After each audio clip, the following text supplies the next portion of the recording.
It's this idea that you go to one central point and it decides whether you can talk to a file server. So the file server, in some sense, doesn't even decide. Right? Now, it's a little bit more complicated in Windows because you have access tokens and file access rights and things like this that you might also bring into this. But this is the kind of general idea. These tickets, how long does a ticket last? So it depends on the ticket, but an authentication ticket, like the one you get, sort of a ticket granting ticket, right, from S, that could last 24 hours or something like that. Now, that's an interesting side effect of the way that this kind of system works, is that once you have that ticket, you have access until it expires. And that's interesting because you might have been deleted or removed from the domain or from the network between those two times, right? From when the ticket was issued and when it was used. This is what we would call a time of check to time of use issue. There isn't a really good solution to that, right? Because to solve that problem, you have to constantly be polling the authentication server to check whether someone's still on it. And that in itself is a bottleneck. So we don't tend to bother. We just have to bear in mind that sometimes you'll have a ticket that will let you access something for a little bit longer than maybe your access rights still exist, just because of the way this works.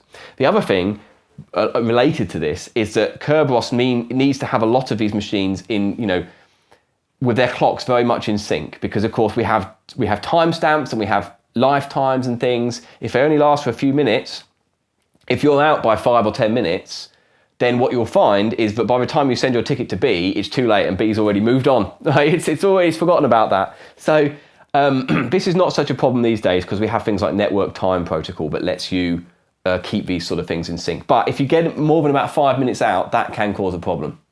What benefits does this give over, say, a previous system or a different system? Well, so I mean, the classic alternative system will be something like we have on the web, where you have key exchanges and public key authentication. This has the benefit of, first of all, it completely avoids public key, which at the time was partly was under patent and partly was not very developed. Symmetric encryption is very, very fast, so it's lightweight. But mainly, the main benefit over just using symmetric encryption is that you don't have to have very many keys established over this network. If you have 50,000 machines on this network, then yes, this authentication server is going to have to hold records of these 50,000 machines, but I'm not on my laptop, right? If there are 50,000 machines on the network, I don't want to hold 49,999 different keys. It's a huge pain, but also, where did these keys come from? I don't want everyone else hashing my password and holding on to it. It's logistically very, very difficult to pull off. This way, most of the keys we use for actual day-to-day communications are quite short-lived, and they're just provided in these tickets as and when we need them. The other kind of nice thing is this is a fire and forget. So I talk to S, it sends a message back and it's done. I talk to T, it sends a message back and it's done. Which means that as long as these are quite powerful, they can serve many, many users at the same time.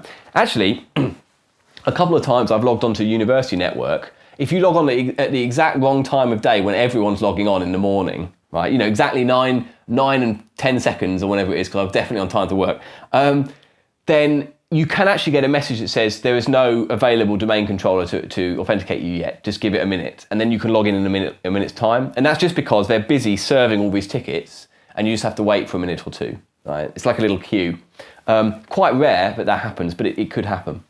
The thing I'm seeing here is that you've got one or maybe a couple of servers that are dealing with so much security, potentially lots and lots and lots of users. What if somebody gets in now? What if somebody kind of like compromises? Yeah, so one of the big downsides of Kerberos is that this is a bottleneck, and it's also a single big point of failure. We're all trusting that these keys are coming from this one place. If that place gets compromised, that's a big problem, right? It's also a problem if it gets denial of service, or the network goes down, or the power goes down, or we have a hardware failure, right? There's lots of reasons that this could go down. On something like Active Directory, you have redundancy. So Nottingham has multiple of these key distribution centers, or these domain controllers, for redundancy. But also, this isn't a laptop, right? This is going to be a big beefy machine. But it is true that if something did take down these domain controllers, you're going to find that you, for now, can't authenticate.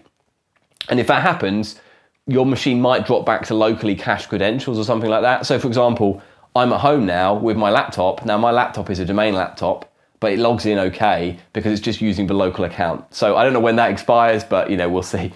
The other thing that occurred to me is, has this been superseded? Because you're saying it's been around a while. Has it been superseded? Is there something better? No, not really. It's surprisingly good. It gets adjusted from time to time. So Kerberos 5 had some improvements over Kerberos 4. The main, should we say, rival, if that's even the correct term, is public key infrastructure and public key infrastructure into something like TLS, so like with handshakes and things like this. Now that has its own drawbacks as well. So for example, public key infrastructure is more resilient because there's lots of it, but it's also an absolutely mammoth attack surface, right? Because you've got all the possible people who are signing certificates. They could get compromised and sign a certificate for a different website and things like this. So public key infrastructure has its own problems. This is an alternative which is very good for sort of enterprise level networks.